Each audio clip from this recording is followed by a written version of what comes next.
सुनो देव, मम्मी जी का बार बार फोन आ रहा है। वो बहुत ज्यादा बुला रही हैं हम लोगों को। मेरी मानो तो चलो मिलाते हैं उनसे।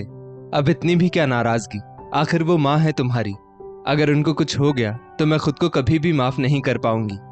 महिमा ने अपने पति देव के ऑफिस से आते ही उससे कहा, महिमा, जो जो उन्होंने तुम्हारे साथ किया है, तुम क्या सब कुछ भूल भाल गई हो? देव ने अपना ऑफिस बैग टेबल पर रखते हुए कहा, नहीं देव, मैं कुछ भी नहीं भूली हूं, लेकिन अब सचमुच मैं सब कुछ भूलना चाहती हूँ। गलती आखिर किस इंसान से नहीं होती है। महिमा के शब्दों में बड़ा दर्द छलक रहा था अपनी सासू माँ के लिए। लेकिन महिमा, तुम वो सब भूलने का सोच सकती हो, मैं तो भूलकर भी वो सब भूलने का नहीं सोच सकता। मुझको माँ से ऐसे व्यवहार की बिल्कुल भी उम्मीद नहीं थी। देव लापरवाही से ऐसे बोला जैसे उसे अपनी माँ की कोई फिक्र ही नहीं थी। देव, वो तुम्हारी अपनी मम्मी है, तुम उनके बारे में ऐसी सोच क्यों रख रहे हो? उन्होंने गलत व्यवहार तो मेरे साथ किया, लेकिन तुम उनके साथ इतनी ज्यादती क्यों कर रहे हो? महिमा अभी भी हार नहीं मानना चाह रही थी। महिमा, तुम मेरी अर्धांगिनी हो, तुम्हारा कष्ट मेरा कष्ट। देव की भी आंखें कुछ सोचकर भीग गई। देव, आज तो मम्मी जी फोन पर फपक फपक कर रो रही थी। वो मुझसे कह रही थी कि बहू, देव से कहो कि वो अपनी माँ को माफ कर दे, वरना तो मैं मरने से पहले ही मर जाऊंगी। ये बताते हुए महिमा की आंखों में बेतहाशा आंसू झलकने लगे, और वो जिस दर्द के साथ इस बात को कह रही थी, उससे महसूस भी हो रहा था कि उसको अपनी सासू माँ के लिए दर्द महसूस हो रहा है। अच्छा, अब ये बताओ महिमा कि तुम चाहती क्या हो? देव को महिमा का अपनी माँ के लिए इतना ज्यादा दर्द परेशान करने लगा था।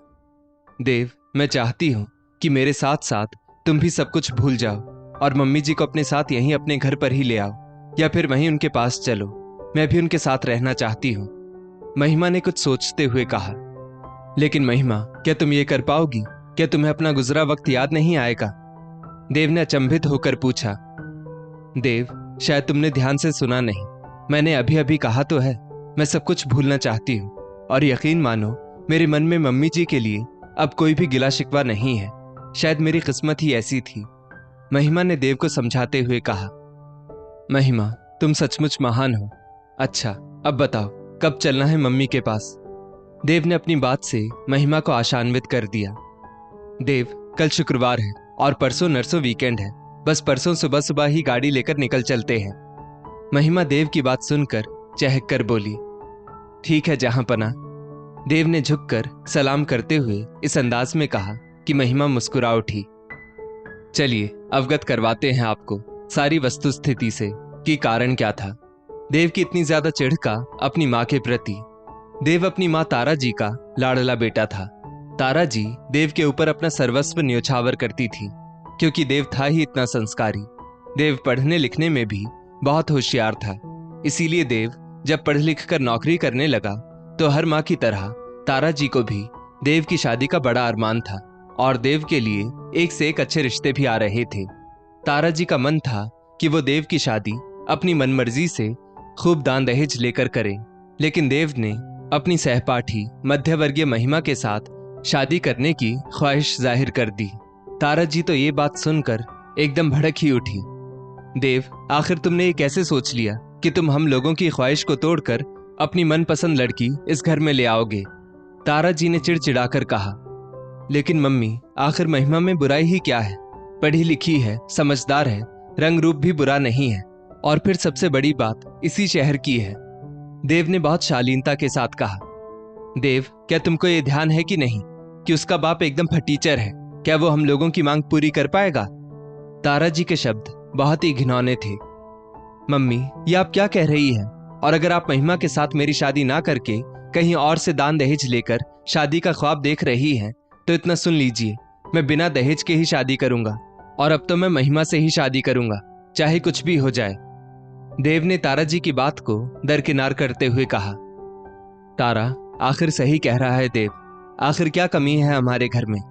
देव के पिता सुहास जी ने तारा जी को हर प्रकार से समझाया। तारा, आज के समय में जमाना बदल गया है। हम लोग बच्चों के साथ जोर जबरदस्ती नहीं कर सकते। अगर देव ने विद्रोह कर दिया फिर क्या करोगी? मेरी मानो तो उसके रिश्ते को सहमति दे दो। आप भी कुछ समझते नहीं हैं। याद है आपको या नहीं, मैं उस जमाने में भी कितना दान दहेज लेकर आई थी। तब तो आप सिर्फ दुकान ही करते थे। अब तो मेरा बेटा लाखों में कमा रहा है। तारा जी किसी भी प्रकार से हार मानने को तैयार नहीं थी। मुझको नहीं पता, जो जी चाहे करो, अगर बेटा हाथ से निकल गया तो फिर मत रोना। सुहास जी ने साम दाम दंड भेद सब प्रकार से तारा जी को समझाने की कोशिश की। खैर, सुहास जी के समझाने का नतीजा ये निकला, तारा जी ने देव को महिमा के साथ शादी की सहमति तो दे दी, लेकिन मन ही मन उन्होंने महिमा से वैर पाल लिया, क्योंकि उसी की वजह से तो उनका लाडला बेटा उनके सामने विद्रोह पर उतर आया था। बाजों गाजों के साथ महिमा देव की दुल्हनिया बनकर उस परिवार में आ गई। लेकिन अब तो जब तब तारा जी किसी न किसी बहाने उसको नीचा दिखाने की कोशिश करती, लेकिन महिमा सब कुछ भांप कर भी मौन रहती। उसकी कठिनाइयों में बढ़ोतरी तब हो गई जब देव का ट्रांसफर घर से काफी दूर हो गया। तारा जी ने अपनी बीमारी का बहाना बनाकर महिमा को देव के साथ जाने के लिए मना कर दिया। देव भी इस बात के लिए आसानी से मान गया, क्योंकि नई जगह पर जाकर बहुत कुछ मैनेज करना पड़ता है, और वो खुशी खुशी अपनी माँ पर भरोसा करके दूसरे शहर चला गया। अब तो तारा जी को खुली छूट मिल गई। वो महिमा के साथ खूब अन्याय करने लगी। घर से झाड़ू पोछा करने वाली और बर्तन मांजने वाली दोनों ही बाइयों को उन्होंने काम पर से हटा दिया। इस पर भी महिमा चुप्पी साधे रही। वो देव को कुछ भी बताकर दुखी नहीं करना चाहती थी। हालांकि सुहास जी तारा जी को खूब समझाया करते कि तुम क्यों बहू पर इतने अत्याचार कर रही हो, लेकिन तारा जी एक कान से सुनकर दूसरे से निकाल देती, क्योंकि उनको अपनी घृणा को अंजाम जो देना होता था। और इधर सुहास जी देव से भी कुछ खुलकर तो नहीं कह पाते, लेकिन अक्सर उसे महिमा को अपने साथ ले जाने की हिदायत देते रहते। एक रोज की बात है, महिमा शाम की चाय बना रही थी और उसका थोड़ा सा ध्यान भंग हो जाने के कारण चाय उबलकर गैस स्टोव पर गिर गई। तारा जी उसी वक्त इत्तेफाक से रसोई में पहुंच गई और वो महिमा के ऊपर बहुत जोर जोर से गुस्सा करने लगी, यहाँ तक कि उसके माँ बाप के साथ साथ उसके खानदान तक भी पहुंच गई। उधर देव महिमा के साथ साथ सभी को सरप्राइज देने के लिए चुपचाप घर आ रहा था। इधर तारा जी महिमा को तरह तरह की उल्टी सीधी बातें सुना रही थी, यहाँ तक कि उस समय गुस्से में तारा जी ने महिमा के ऊपर हाथ भी उठाने की कोशिश कर डाली। देव ने उसी वक्त घर में प्रवेश किया। मम्मी, ये क्या कर रही हैं आप? देव एकदम से तारा जी का उठा हाथ देखकर चीखते हुए बोला। अरे देव, तुम? मैं कोई सपना तो नहीं देख रही? तारा जी एकदम से देव को सामने देखकर कांप उठी। मम्मी, ये क्या कर रही हैं आप महिमा के साथ? आपको जरा सा भी एहसास है कि नहीं? ये मेरी पत्नी और आपकी बहू है। देव ने झट से आगे बढ़कर महिमा का हाथ थाम लिया। लेकिन देव, तुम अचानक यहाँ कैसे आ गए? कोई खबर भी नहीं की? तारा जी ने घबराकर बात बदलने की कोशिश की। मम्मी, मैं पहले तो आप लोगों को सूचित करने वाला था, लेकिन मैंने ठीक ही किया आपको सूचित ना करके, वरना मैं आपकी हकीकत कैसे जान पाता। धन्य है महिमा, जिसने आपके इस तरह के व्यवहार का मुझसे झूठा भी जिक्र नहीं किया। शायद माँ बेटे के रिश्ते में वो दरार नहीं लाना चाहती थी। पर महिमा, मुझे तुमसे शिकायत है कि तुमने मुझसे अपने दर्द को छुपाया। अब तुम इस घर में एक पल भी नहीं रहोगी। तुम आज और अभी मेरे साथ चल रही हो। देव अपनी माँ का व्यवहार देखकर बहुत ही आक्रोशित हो रहा था।